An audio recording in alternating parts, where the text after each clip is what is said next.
Je ne crois pas que la paix soit possible dans ma famille, tant que toute la vérité n'aura pas éclaté au grand jour. Je jure de vous servir, de servir le roi, le pays et le Commonwealth. Que Dieu bénisse le roi. La famille royale nous a rarement habitués aux surprises. Mais cette fois, tout est différent. Une annonce soudaine a fait trembler Buckingham et s'est propagée comme une onde de choc, laissant même les plus fidèles observateurs sans voix. Pourtant, selon certains proches, rien de tout cela n'est dû au hasard. Un projet est en marche, une cinquantaine de solutions envisagées sur 10 ans pour répondre enfin aux défis environnementaux. Si cet objectif est atteint, ce sera une victoire historique. Laissez un en commentaire si vous êtes prêt à découvrir avec nous ces nouveaux développements. Derrière les sourires mesurés de William et Kate, se cache une stratégie bien plus profonde. Leur démarche ne se limite pas au devoir, elle touche aussi au pouvoir. Et ils n'ont plus l'intention d'attendre. Mon frère et moi nous aimons. Je l'aime profondément. Mais ces 6 dernières années ont creusé entre nous une douleur immense. Rien de ce que je dis ou écris n'est destiné à blesser ma famille, ont-ils confié. William et Kate, eux, avancent. Tout a commencé par une simple phrase, publiée discrètement sur le site officiel de la monarchie, une annonce sera faite à 18h. Pas de détails. Pas d'indices. Rien d'autre. Pour une famille royale réputée pour son protocole et sa préparation millimétrée, c'était tout simplement inconcevable. Habituellement, les journalistes de confiance sont prévenus en amont. Mais pas cette fois. Le silence, en lui-même, était déjà un message. Très vite, tout le monde a compris, quelque chose de grave se préparait. Les médias s'emballaient, les téléphones sonnaient sans répit. Les théories les plus folles circulaient, problèmes de santé ? Démission inattendue ? Coup de théâtre ? Personne ne savait. Et ce flou ne faisait qu'ajouter à la tension. Même les cercles les plus informés de la monarchie n'avaient reçu aucune brève, aucun dossier, aucun communiqué. Si quelqu'un avait orchestré cela, il avait contourné toutes les règles. Et dans l'univers royal, un tel silence n'est jamais anodin. Il annonce souvent un bouleversement. Puis un autre détail a attiré l'attention, William et Kate avaient annulé un engagement officiel ce même jour. À l'époque, cela semblait sans importance. Mais désormais, cela prend tout son sens. Car si l'annonce venait du roi ou de la reine, ce seraient eux qui parleraient. Et pourtant, les regards se tournaient ailleurs. À 18h pile, l'écran s'allume. Pas le roi Charles. Pas la reine Camilla. Mais William et Kate. Pas de décor fastueux, pas de trône ni de garde. Juste deux, assis dans une pièce sobre, presque ordinaire. Et pourtant, toute la nation les écoute. William prend la parole en premier. Pas de formule royale, pas de discours interminable, mais des mots clairs et forts. La monarchie n'est pas seulement un symbole. C'est une responsabilité. Un choc. Ce n'est pas une rébellion. C'est un cap qui change. Kate enchaîne, calme et ferme, ce n'est pas une question de tradition. C'est une question de confiance. En quelques phrases, ils redéfinissent ce que signifie être royal. Kate ajoute, « Je tiens à vous remercier personnellement pour tous vos messages de soutien, et pour votre compréhension durant ma convalescence après l'opération. » Pas de roi ni de reine à leur côté. William et Kate se tiennent seuls. Mais ils incarnent quelque chose de plus grand. Ils n'ont pas demandé la loyauté. Ils ont offert la vérité. Et dans un monde saturé de secrets, c'est une force redoutable. Puis vint l'instant qui changea tout, l'initiative Diana. Kate ne s'est pas contentée d'honorer la mémoire de Lady Diana. Elle est allée plus loin. L'initiative Diana n'est pas un simple hommage, c'est une révolution. Il ne s'agit pas seulement de fleurs déposées devant Kensington ou de commémorations annuelles en août. Non. L'objectif est de faire résonner la voix de Diana plus fort que jamais, et de la rendre éternelle. Trop souvent, son histoire a été édulcorée, effacée, réduite à un souvenir lointain. Mais Kate refuse que cela continue. Avez-vous entendu cette annonce capitale ? Tapez 2, si oui, 5, sinon, et explorons-la ensemble. Kate veut raviver cet héritage, mais pas avec des gestes vides ou des discours convenus. avec des actes concrets, durables. Cette fois, l'héritage de Diana n'est pas seulement célébré, il est activé. On se souvient encore des paroles du prince. Ma mère savait qu'elle avait été trompée. Non seulement par un journaliste manipulateur, mais aussi par des responsables de la BBC qui ont fermé les yeux au lieu de poser les vraies questions. L'initiative Diana est une organisation mondiale, fondée sur les valeurs qui ont fait aimer Diana au monde entier, compassion, sincérité, humanité avant tout. Mais ce n'est pas une énième association caritative. C'est une mission. Et Kate ne prête pas seulement son nom, elle en est le moteur. Dès le départ, elle a été claire, pas de tapis rouge, pas de séance photo mise en scène. Elle ira là où l'on a le plus besoin d'elle, dans les foyers pour femmes, les quartiers défavorisés, auprès des familles brisées. Elle s'assiera avec elles, écoutera leurs histoires, partagera leurs douleurs, pas pour l'image, mais parce que c'est juste. Le public l'a immédiatement compris, il ne s'agissait pas de paraître royal, mais d'être utile. Une démarche qui rappelait la proximité de Diana avec les gens, sa sincérité, son action concrète. Mais cette fois, l'ambition est plus grande, plus structurée, pensée pour durer. Kate ne cherche pas à marcher dans les pas de Diana. Elle trace sa propre route, inspirée par sa mémoire mais adaptée au monde d'aujourd'hui. Et c'est précisément là que réside toute la force de cette initiative. Kate ne mène pas ce combat de l'extérieur, comme Diana l'avait fait. Elle agit au cœur même du système royal, donnant à ce projet un poids considérable. Pendant que Charles et Camilla règnent, l'avenir s'écrit désormais à travers William, Kate et leurs enfants. Là où Diana utilisait la compassion pour défier les règles, Kate l'utilise pour guider et pour construire. Le soutien n'a pas tardé à affluer. Les réseaux sociaux se sont embrasés d'éloges, surnommant Kate la reine du peuple. Mais cette ferveur n'était pas qu'un simple élan de nostalgie. C'était le constat d'une future reine qui assume déjà son rôle, bien avant que la couronne ne repose sur sa tête. Pourtant, tout le monde n'a pas accueilli cette vague d'enthousiasme de la même manière. La seule à ne pas partager cette liesse fut la reine Camilla. Car l'initiative Diana n'a pas seulement fait les gros titres, elle a déclenché un écho planétaire. L'opinion publique a réagi avec passion, les éloges se sont multipliés, la presse a élevé Kate non pas avec des joyaux, mais avec la confiance. On avait l'impression d'assister à un moment d'histoire. Mais au palais, le silence était assourdissant. Pas un mot du roi Charles. Pas un mot de la reine Camilla. Ni félicitations, ni soutien. Rien. Et ce mutisme en disait bien plus qu'un communiqué officiel. En coulisses, les tensions montaient. Charles, pris de court, stupéfait, demanda « Mais qu'ont-ils fait ?» Il n'était pas en colère, seulement abasourdi. Le roi venait d'avouer, il n'aurait plus le temps ni l'énergie de se consacrer pleinement aux causes qui lui tenaient à cœur. Alors qu'il tentait encore de s'installer dans son rôle, les projecteurs venaient de se détourner brutalement de lui, pour se fixer sur William et Kate. Leur initiative n'était pas seulement nouvelle, elle touchait les gens d'une manière que les cérémonies royales classiques n'avaient pas su faire depuis des années. Camilla, elle, ressentait un profond malaise. Elle avait mis des décennies à reconstruire son image, à se libérer de scandales et à gagner, peu à peu, un respect discret. Mais voilà que le nom de Diana revenait, plus fort que jamais, réveillant des blessures anciennes. Kate n'avait pas voulu attaquer qui que ce soit. Mais son projet, malgré lui, ravivait des souvenirs douloureux et des comparaisons inévitables. Dans les couloirs du palais, certains commencèrent à murmurer que Kate avait court-circuité le protocole. Elle n'avait pas demandé la permission. Elle avait simplement avancé.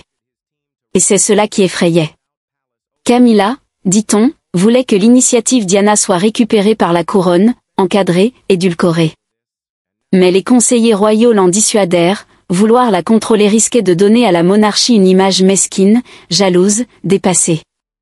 Résultat, le palais choisit l'inaction. Aucun communiqué. Aucun mot de soutien. Juste le silence. Espérant que, peu à peu, l'initiative s'éteigne d'elle-même. C'est alors qu'un autre événement survint. Le retour du prince Harry en Angleterre. Il venait rendre visite à son père, en plein combat contre le cancer, selon le reportage d'Amber Magliano. Beaucoup y virent l'espoir d'une réconciliation familiale. Mais William, lui, savait ce qui se jouait réellement. Il confia à un proche, ce n'est pas une discussion. C'est une stratégie. Il n'attendait pas l'approbation. Il agissait avec une vision claire. La tension entre Charles et William n'était pas visible publiquement, mais bien réelle. Charles sentait les projecteurs lui glisser entre les doigts. En privé, il admit, la lumière n'est plus sur moi. Non pas avec colère, mais avec une tristesse lourde.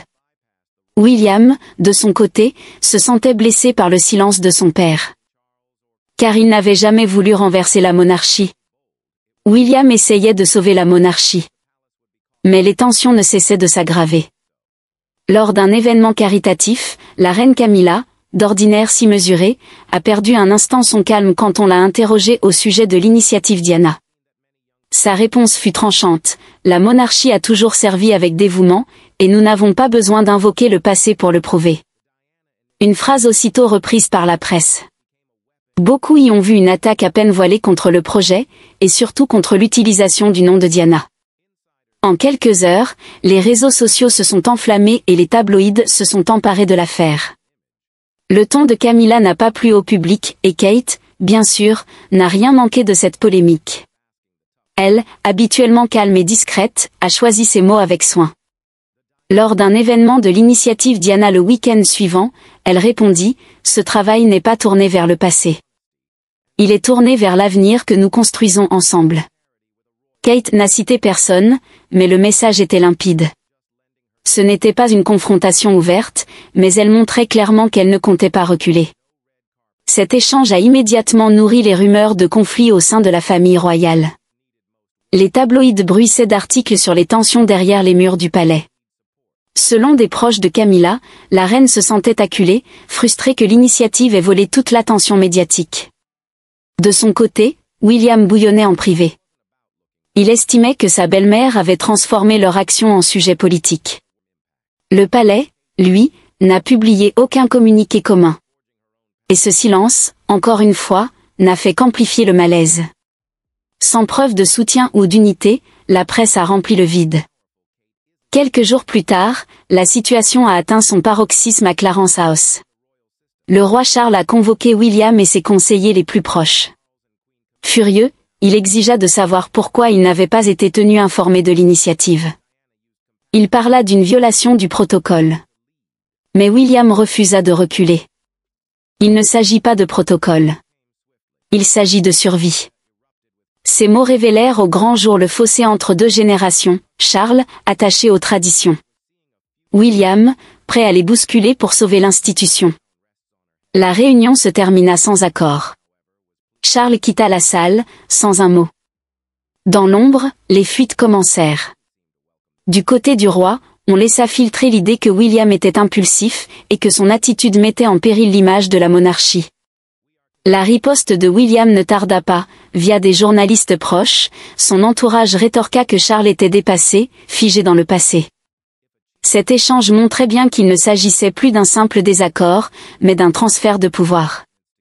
William ordonna alors à son équipe de poursuivre l'initiative hors du contrôle du palais. De son côté, Charles confia, amer, à un ami, « J'ai passé ma vie à me préparer pour cela, et voilà que tout m'échappe. » Ce qui n'était au départ qu'un différend personnel devenait désormais le symbole d'un combat bien plus grand, la lutte pour l'avenir de la monarchie. Quand l'initiative Diana fut annoncée pour la première fois, beaucoup y virent un tournant historique. Les réseaux sociaux s'embrasèrent d'éloges. Des foules se rassemblèrent devant Kensington Palace, non pas pour protester, mais pour déposer des fleurs, des lettres manuscrites, et un souffle d'espoir. Pour beaucoup, c'était enfin le sentiment d'avoir une famille royale qui les comprenait. Mais une question commençait à planer, était-ce vraiment un élan sincère de changement, ou une bataille de pouvoir ? L'initiative se voulait l'héritage vivant de Diana, fondé sur la compassion, la transparence et l'action. Au départ, tout semblait authentique. Kate visitait des refuges, William participait à des discussions sur le climat non pas pour faire des discours, mais pour écouter, comme n'importe quel citoyen. Le public adorait. Les dons affluaient pour les associations partenaires. Des milliers de bénévoles s'engageaient. Mais derrière les murs du palais, l'ambiance était tout autre. William et Kate savaient ce qu'ils faisaient, ils avaient contourné le système royal, lançant un mouvement massif sans en informer ni le roi Charles, ni la reine Camilla. Ce n'était pas seulement audacieux, c'était calculé. Ils savaient que le palais serait pris de court. Et ils avaient raison. Soudain, William et Kate n'étaient plus seulement célèbres, ils devenaient inarrêtables. William et moi voyons combien de jeunes souffrent aujourd'hui, harcèlement, deuil, violences domestiques, familles brisées.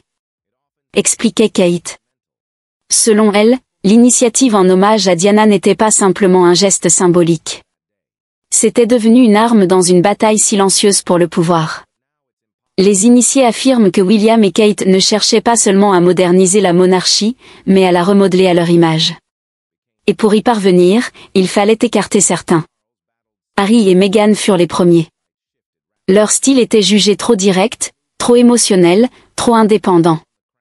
Leur départ a ouvert un vide, un espace où William et Kate ont pu bâtir quelque chose de nouveau. Aujourd'hui, alors que Charles affronte le cancer et que Camilla tente de conserver sa place, William et Kate avancent discrètement vers le pouvoir. Non pas en attendant, mais en agissant. Ils se sont placés au centre de tout, visage des œuvres caritatives, voix du peuple, incarnation de l'avenir de la couronne. Mais ils le font à leur manière, en contournant les traditions, en ignorant l'aval du palais, en écartant quiconque ne cadre pas avec leur plan. Aux yeux du public, cela ressemble à du service. Mais à l'intérieur du palais, cela se lit comme une stratégie. Ils ne réécrivent pas seulement la monarchie, ils la remplacent, lentement, en silence, sans jamais demander la permission. Le retour du prince Harry devait être un moment d'unité. Il parla de l'initiative Diana comme de « l'héritage vivant de ma mère ». Une phrase sincère qui fit la une des journaux et attira l'attention du monde entier sur le projet. Mais en coulisses, ces mots ont profondément agacé William. Selon des proches, les deux frères ont eu une discussion téléphonique tendue après ces déclarations. William, furieux, se sentit pris de court. « Tu ne peux pas débarquer comme ça », lui aurait-il reproché, l'accusant d'utiliser l'initiative pour préserver sa popularité. Ce n'était pas seulement une question d'image, mais aussi de leur histoire complexe. Pourtant, Harry n'a pas reculé. Je ne vois pas ça comme une attaque. Mon frère et moi nous aimons. Je l'aime profondément. Mais il y a beaucoup de douleur entre nous, surtout ces 6 dernières années. Rien de ce que j'ai dit ou écrit n'avait pour but de blesser ma famille, expliqua-t-il dans une interview américaine. Et d'ajouter, l'œuvre de Diana appartient à tous, pas seulement au palais. Un message qui sonnait comme un acte de défi, il refusait d'être réduit au silence au nom du protocole royal. La réaction du public fut partagée. Certains louaient la sincérité et la passion de Harry. D'autres l'accusaient de jeter de l'huile sur le feu. Les réseaux sociaux s'embrasèrent, avec des mèmes ironiques, même mère, combats différents. Ce qui avait commencé comme un hommage à Diana tournait désormais à l'affrontement entre ses deux fils. Le vrai but, la mission de l'initiative s'effaçait derrière le bruit médiatique. Les gros titres ne parlaient plus du projet, mais de la rivalité. Des proches tentèrent d'apaiser la situation, mais la fracture entre William et Harry restait béante. Ce qui aurait dû être un moment d'unité se transformait en rappel brutal de leur division grandissante.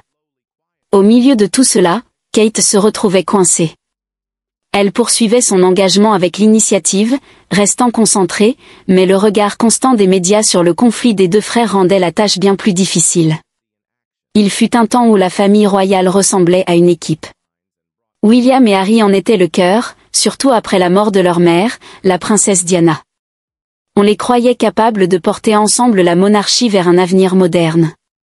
Mais derrière les sourires et les apparitions publiques, une ombre planait déjà. Et peu à peu, la vérité s'imposa, William n'était pas seulement en train de monter en puissance, il écartait Harry.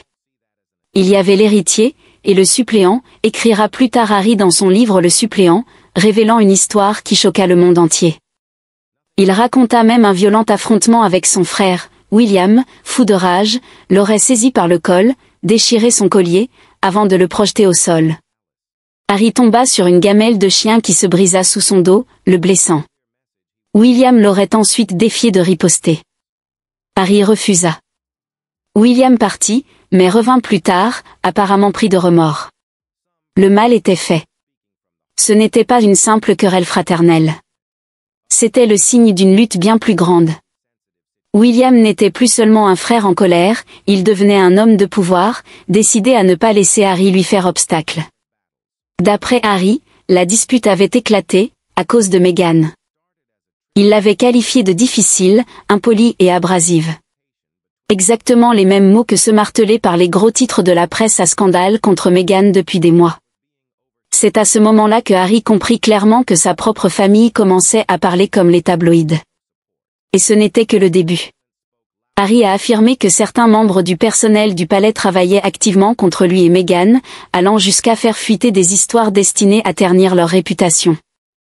Pendant ce temps, William et Kate gardaient le silence. Pas un mot pour défendre Harry, pas un mot pour défendre Meghan. Ils se contentaient d'observer pendant que les dégâts s'accumulaient. Harry ira même plus loin, selon lui, certains au palais avaient pactisé avec le diable, pour redorer leur propre image. Mais quand cette stratégie de communication se fait au détriment des autres de lui, de Meghan, ou même d'autres membres de la famille Harry avoue, c'est là que je trace la ligne. Des révélations d'initiés affirment que William et Kate auraient discrètement commencé à baliser leur chemin vers le trône. Toute personne qui ne correspondait pas à l'image qu'ils voulaient projeter, ou qui pouvait représenter une menace à leur influence, était peu à peu écartée. Et avec son franc-parler et son refus de se plier aux règles, Harry est vite devenu la cible idéale. Alors que le roi Charles faisait face à de sérieux problèmes de santé, les projecteurs se sont rapidement braqués ailleurs. William et Kate se rapprochaient du trône, renforçant leur emprise sur la couronne. Mais pour y parvenir, il fallait dégager la voie. Meghan fut la première mise à l'écart, puis Harry. À la fin, il ne restait plus qu'eux. William n'avait même pas besoin de grandes déclarations publiques. Son silence, son image lisse et courtoise suffisaient. La pression, elle, faisait le reste. Et peu à peu, Harry et Meghan ont été poussés hors du cercle intime de la famille royale, une manœuvre discrètement orchestrée par William et Kate. Selon le livre de Tom Quinn, Yes Ma'am, The Secret Life of Royal Servant, tout aurait commencé par un incident en apparence anodin, l'histoire de la robe de demoiselle d'honneur de la princesse Charlotte. Quelques jours seulement avant le mariage de Harry et Meghan, Kate avait envoyé un message à Meghan pour signaler que la robe de Charlotte n'allait pas. Un détail en apparence banal, mais selon des témoins, le ton de Kate aurait été froid, autoritaire, et la situation a rapidement dégénéré. Les tensions étaient si fortes que, selon un employé du palais, les deux femmes auraient fini en larmes. Ce n'était pas qu'un simple désaccord, c'était une véritable douleur émotionnelle pour les deux côtés. Mais au lieu d'apaiser la situation par la suite, Kate a choisi le silence. Elle a laissé la presse s'emparer de l'histoire selon laquelle Meghan l'aurait fait pleurer. Lors de son interview avec Oprah, Meghan révélera plus tard la vérité, « C'est moi qui ai pleuré ». Mais à ce moment-là, le mal était déjà fait. L'opinion publique avait tranché, et Meghan fut désignée comme la coupable. Certains vont même plus loin, ils affirment que l'histoire aurait été déformée avant d'être divulguée à la presse, pour protéger Kate et enfoncer davantage Meghan. Et le plan a fonctionné. L'image de Meghan a été brisée, tandis que celle de Kate sortait grandie, plus éclatante que jamais. Après cet épisode, la place de Meghan au sein de la famille royale n'a cessé de se réduire. Elle n'était plus conviée aux événements clés, le personnel du palais l'accueillait avec une politesse distante, et sur les photos officielles, elle apparaissait souvent isolée. En revanche, la position de Kate ne cessait de se renforcer. Louée pour son élégance, sa retenue et son silence à travers la tempête médiatique, elle n'avait même pas besoin de combattre publiquement. Il suffisait qu'elle reste en retrait, silencieuse, pendant que les gros titres faisaient tout le travail.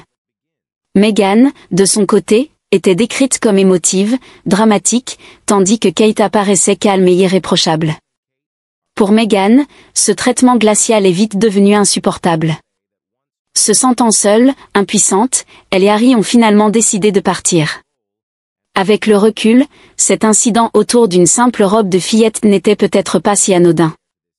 Il pourrait bien avoir marqué le point de départ du plan secret de Kate pour éclipser Meghan, et l'écarter définitivement de la lumière.